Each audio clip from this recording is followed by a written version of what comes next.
Assalamualaikum warahmatullahi wabarakatuh. Perkenalkan, nama saya Khotimah.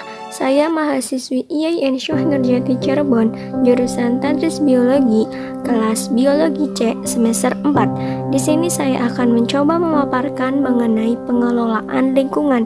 Mari kita simak video berikutnya.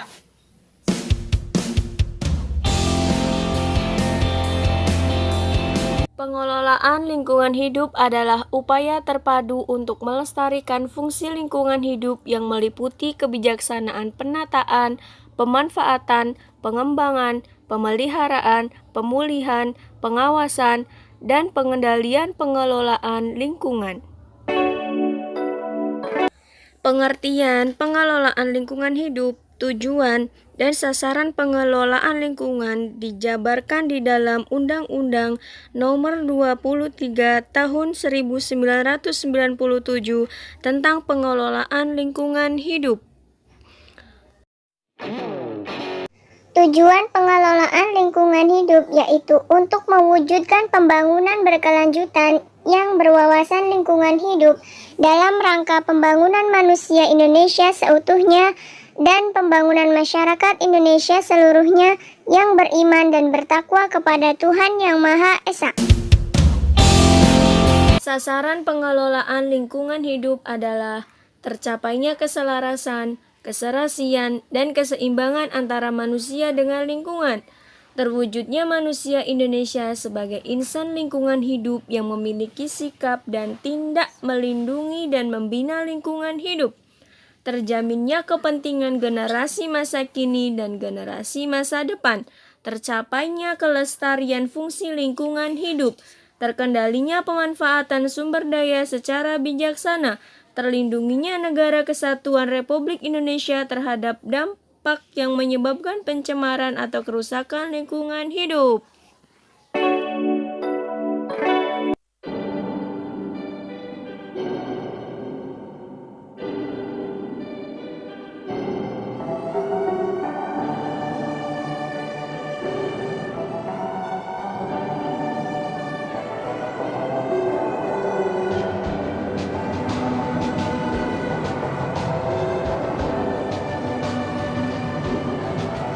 Dalam era perdagangan bebas di dunia mendatang, diperkirakan 70% pertumbuhan industri khususnya di Pulau Jawa akan terpusat di sekitar perkotaan.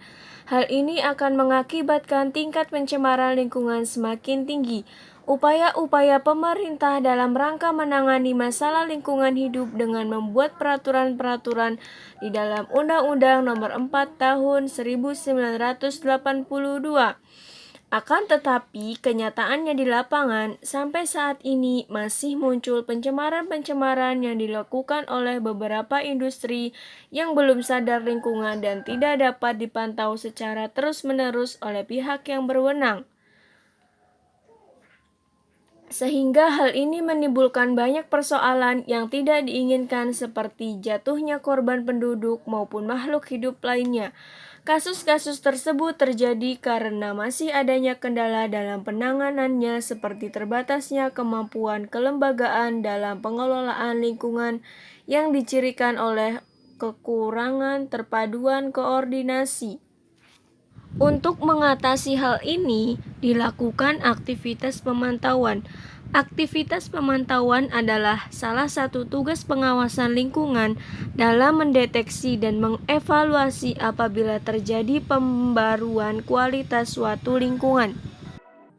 Pengertian lingkungan yang memasukkan manusia dan tingkah lakunya sebagai bagian dari lingkungan ternyata telah menempatkan manusia pada posisi strategis. Secara logis, manusia di satu sisi adalah bagian lingkungan itu sendiri.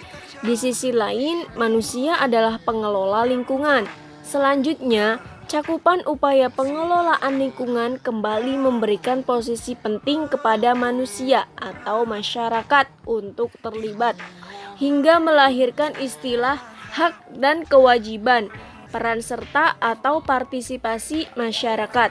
Persoalan pengelolaan lingkungan hidup atau hak dan kewajiban bukan semata-mata menjadi tanggung jawab pemerintah, sebab setiap orang dalam hal ini mempunyai hak dan kewajiban berperan serta yang sama dalam rangka pengelolaan lingkungan hidup. Peran serta masyarakat berdasarkan Undang-Undang Lingkungan Hidup menjadi penting untuk meminimalisir kemungkinan terjadinya permasalahan lingkungan, dalam artian terjaganya moralitas dan kesadaran masyarakat terkait pengelolaan lingkungan menjadi penting agar aturan tersebut tidak dilanggar. Ada 8 macam pendekatan dalam pengelolaan lingkungan. 1. Pendekatan teknologis. 2. Pendekatan administrasi, hukum dan peraturan. 3. Pendekatan ekonomis. 4. Pendekatan pendidikan atau pelatihan. 5. Pendekatan sosial budaya. 6. Pendidikan sosiopolitik. 7. Pendekatan ekologis. Dan yang ke-8, pendekatan agama. Keserasian lingkungan hidup akan diperoleh apabila manusia secara cepat guna mengelola alam ini. Kedudukan manusia dalam kehidupan ini mempunyai peran utama untuk dapat mengatur dan mengelola bumi. Ada strategi pembangunan etika lingkungan, yakni 1. Manusia harus menghormati alam. 2. Manusia harus menanamkan suatu kesadaran akan tanggung jawab khusus terhadap lingkungan lokal sendiri, agar lingkungan bersih, sehat, dan alamiah. 3. Manusia harus merasa bertanggung jawab terhadap kelestarian biosfer. 4.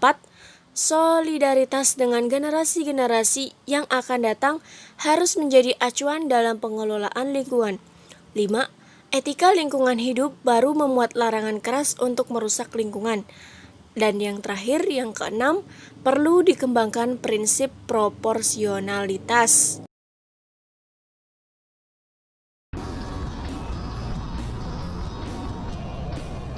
Manusia dan alam semesta adalah dua hal yang tidak dapat dipisahkan. Manusia sebagai mikrokosmos dan alam semesta serta lingkungan di mana ia tinggal adalah makrokosmos.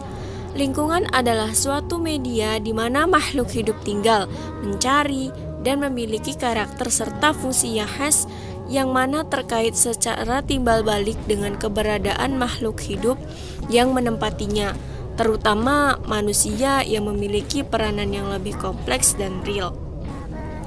Menurut Eli M. Setiadi, Rusdiana 2012, bahwa lingkungan hidup adalah kesatuan ruang dengan semua benda, daya, keadaan, dan makhluk hidup, termasuk di dalamnya manusia dan perilakunya.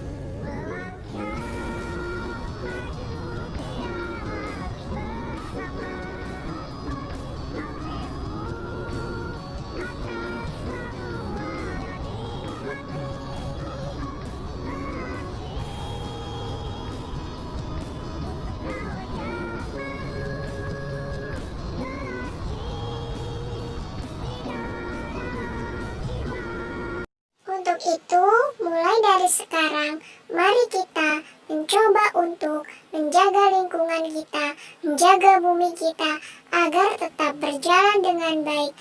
Save our earth, save the earth.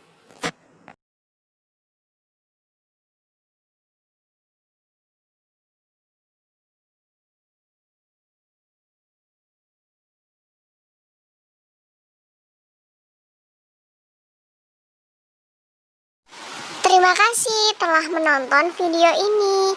Semoga apa yang telah saya sampaikan memberikan manfaat untuk kita semua. Terima kasih. Wassalamualaikum warahmatullahi wabarakatuh.